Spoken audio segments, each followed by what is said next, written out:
আসসালামু আলাইকুম। System academic এর পক্ষ থেকে জানাই আন্তরিক সালাম ও শুভেচ্ছা।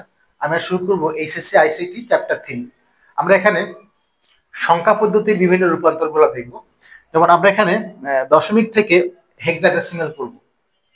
এর সিস্টেমটি হলো, যদি আপনার 10 কথা আগে থাকে, 10 কথা আগে হলে ভাগ, পরে হলে গুণ। দশমিক থেকে যদি আপনি হেক্সা করেন, 10 কথা আগে হলে ভাগ, পরে হলে গুণ। এখন দশমিক হলে কি হবে সেটা আপনাকে দেখাচ্ছি। এই সিস্টেম দ্বারা আপনি যে কোনো এই টাইপের ম্যাথ আপনি ইনশাল্লাহ করতে পারবেন। দেখেন, 10 কথা আগে আসে তো ভাগ হবে, আর 10 কথা পরে হলে গুণ হবে। চাচ্ছেন কি আপনি হেক্সা, যা আপনি চাচ্ছেন তাই দিয়ে ভাগ করে দিবেন, কাজ শেষ। 10 কথা আগে আসে ভাগ, পরে হলে গুণ। চাচ্ছেন কি হেক্সা, তাহলে হেক্সা দিয়ে ভাগ করে দিবেন। প্রথম আমরা সহজটা করে দিব, দেন কঠিনটা করবো। দেখেন 398 আছে, দশমিক থেকে হেক্সা করতে হবে। 398 এখানে আছে, আপনি দশমিক থেকে করবেন হেক্সা, যা আপনি করবেন তাই দিয়ে ভাগ করে দিবেন। যা আপনি করবেন, চাচ্ছেন হেক্সা করতে, 16 দিয়ে ভাগ করলে তো 16 নিচে মান আসবে। যদি আপনি 10 দিয়ে ভাগ করেন তাহলে তো 16 নিচে মান আসবে না। তাহলে এখানে আপনি 16 দিয়ে ভাগ করে দেন। এখানে একটা ইম্পর্টেন্ট জিনিস শেখার বিষয় আছে। কি শেখার বিষয়? দেখেন, মানটা আপনি বের করবেন কি হবে। তাহলে আপনি আগে 398 কে 16 দিয়ে ভাগ করে দিবেন। আপনি 398 কে, আমি দেখাচ্ছি আপনাকে, 398 ডিভাইডেড 16 দেন, আসছে। তাহলে 398 কে যদি আপনি 16 দিয়ে ভাগ করে দেন, 16 দিয়ে আসবে হলো 24.875। এই যে পূর্ণ সংখ্যা 24, তার ওইটাই হবে 24, পূর্ণ সংখ্যাটা এখানে নিবে 24। এখন আপনি 16 দিয়ে 24 গুণ করেন, 16 গুণ 24, 16 গুণ 24 হবে 384। 300 কত হবে? 84। আর এই 4 আর 8 হাতে কিছু নাই, 8 আর 1 না, 14 বিয়োগ করে 14 হবে। এখানে দাগ দিয়ে লিখবেন 14। তাহলে পূর্ণ সংখ্যা যেটা হবে সেটা এখানে লিখবেন, দেন অথবা যেটা পূর্ণ সংখ্যা হবে সেটাকে গুণ করে, দরকার নেই এখানে, লিখে বিয়োগ করে দিবেন। আবার বললাম, সাপোজ আপনাকে 16 দিয়ে মনে করেন আপনাকে বড় একটা মান, এটাই মনে করেন আবার দেখালাম 398, তাহলে ভাগ করলে আসছে 24.875। যে মানটা দশমিকের আগে আসছে সেই মানটাকে আবার গুণ করবেন। তাহলে ক্যালকুলেটর দিয়ে 16 গুণ 24, 16 গুণ 24 দিলে কত হবে? 384। বাকি 14 অবশিষ্ট, এই লিখছে। আর গুলো লাগে না। এখন আপনি 16 দিয়ে ভাগ করেন, 16 একটা 16, বাকি 8।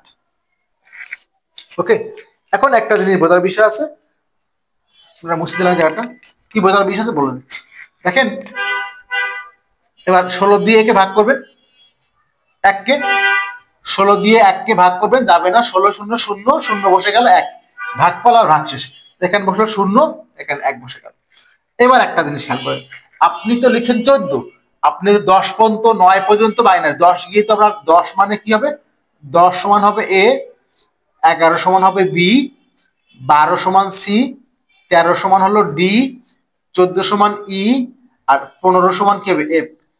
কারণ কি, আপনার যে নর্মালি 14 আর 1 আর বাইনারি সাথে এক জিনিস না। এই জন্য 10-এর পর থেকে আপনার কি, আবার 10-এর পর থেকে আমরা এবিসির ধরে কাজ করি। যেখানে 14 আছে,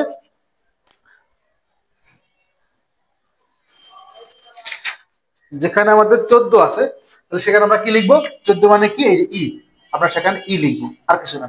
যেখানে 14 আছে সেখানে আমাদের ই লিখতে হবে। তাহলে এখানে কি ছিল আমাদের? 398 ছিল আমাদের কি, দশমিক, করলাম আমরা হেক্সা। নিচ থেকে লিখবো, কেন লিখবো বলে দিচ্ছি আবার। 1, 8 আর 14, 14 মানে আমরা কি লিখবো দেখেন, তাহলে 1 8 14, তাহলে 1 8 একই তো হচ্ছে, তাহলে এই 14 মুছে আমরা কি লিখবো? ই লিখবো। ক্লিয়ার? এখানে লিখবো আমরা, কি করলাম, হেক্সা। এখন একটা জিনিস খেয়াল রাখবেন, আমরা লিস্ট, এটাকে বলে লিস্ট সিগনিফিকেন্ট বিট, এটা বলে মোস্ট সিগনিফিকেন্ট বিট। সরি, ফুলটাই করেছি।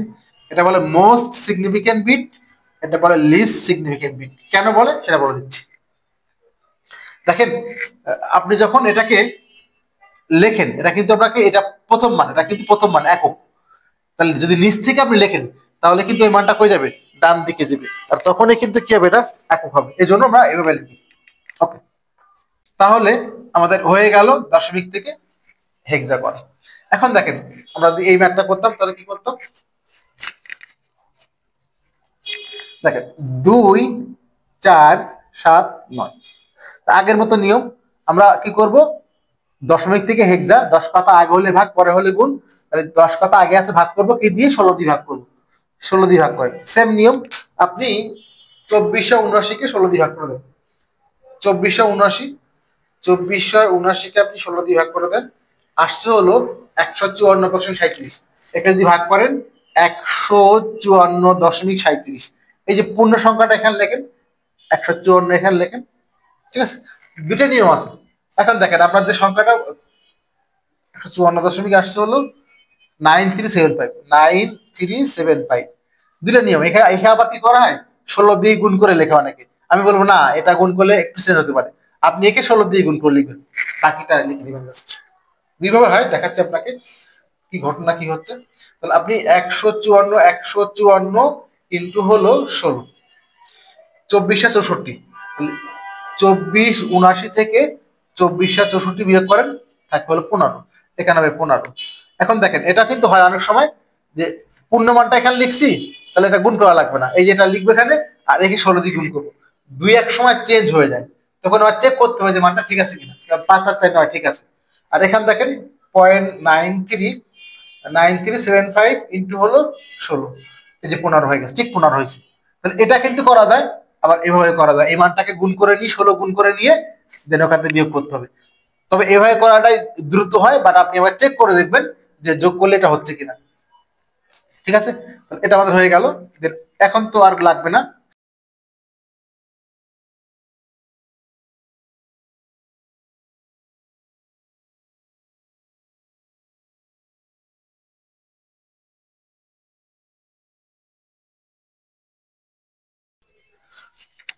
যদি আপনি 16 দিয়ে 8কে ভাগ করেন, যাচ্ছে না, তো 16 0 0 8 বসে গেল, ভাগফল হলো 0 আর ভাগশেষ হলো 8। তাহলে আমাদের কিন্তু এই পার্টটা হয়ে গেল, এই পার্টটা। বাট আমাদের কিন্তু দশমিক সহ আছে একটা। তাহলে এখানে আমরা এটা এখান থেকে লেখা হয়, এটা হলো মোস্ট সিগনিফিকেন্ট বিট, এটা লিস্ট সিগনিফিকেন্ট বিট।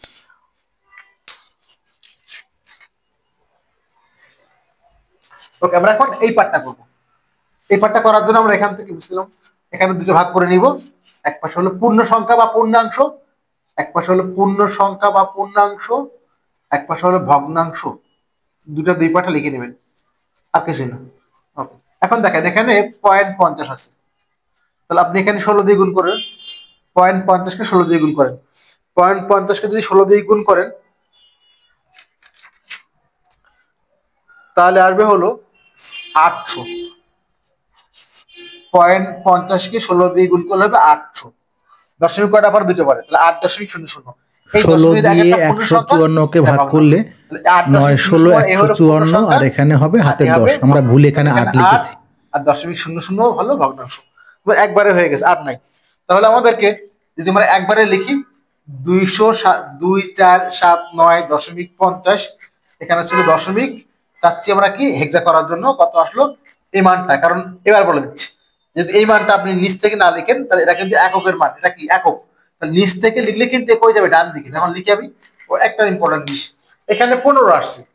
যদি আপনার 10-এর পরে কোনো মান যায়, এই যে 15 মানে কি বলেন তো, এফ, তাহলে এখানে তখন আপনি এখানে ওই মানটাকে এফ লিখতে হবে। 15 লিখলে কিন্তু হবে না, কারণ এক আর ওইতে একই জিনিস, ঠিক একই জিনিস। 10 থেকে 10-এর উপরে, 10 মানে কি বললেন তো, এ, তাহলে 10 না লিখে আমরা কি লিখবো, এ। 10 থেকে শুরু করে 10-এর উপরে যে মানগুলো আসবে, তখন ওগুলা চেঞ্জ করে এভাবে লিখতে হবে, কারণ আপনি চাচ্ছেন হলে হেক্সা। তো 10-এর উপরে মানগুলাকে এভাবে লিখতে হবে, কারণ আপনাকে 10 মানে তো 1, বা 15 মানে তো 1 আর 5, কিন্তু হেক্সা তো 1 আর 5 হবে না, 15 নিতে হবে, 10 নিতে হবে এই জন্য। তাহলে এখানে তো 8, পরে হলো এ, পরে হলো এফ, আর দশমিক বসে গেল। আর এখানে কি হলো, দশমিকের পরে একটা পূর্ণ সংখ্যা কত, 8 আছে, এটা কিন্তু এভাবে আসবে, তার মান নাই, এই জন্য 8। আর যদি মান আরো থাকতো তাহলে ডট দিতাম, আর যদি না থাকে 0.8 দিয়ে শেষ করে দিব। এখানে কি লিখবো, হেক্সা। তাহলে এখানে মানটা কি হলো, এই মানটা এখানে জাস্ট লিখে দিবেন লাস্টে করে। তাহলে এখানে আমাদের মানটা কি আসলো, ভুল লিখেছি এখানে, 9 16, এটা 9 16 হবে, 9 9 16 144, এটা আমাদের 9 16 হবে 144, আমাদের সরি, আমাদের 9 16 144 হবে, আমাদের 9 16, তাহলে আমাদের এখানে 8 9 9 হবে, 9 তাহলে অ্যান্সার হলো 9 দশমিক 9 16 144 আর 10 থেকে 54, 9 গুণ 16 144 আর 10 থেকে 54। এই হলো আমাদের দশমিক থেকে হেক্সা রূপান্তর। আশা করি বুঝতে পারছেন। সিস্টেম একাডেমিক কেয়ারের পক্ষ থেকে আন্তরিক সালাম জানিয়ে শেষ করলাম আজকের মতো ক্লাস। আল্লাহ হাফেজ।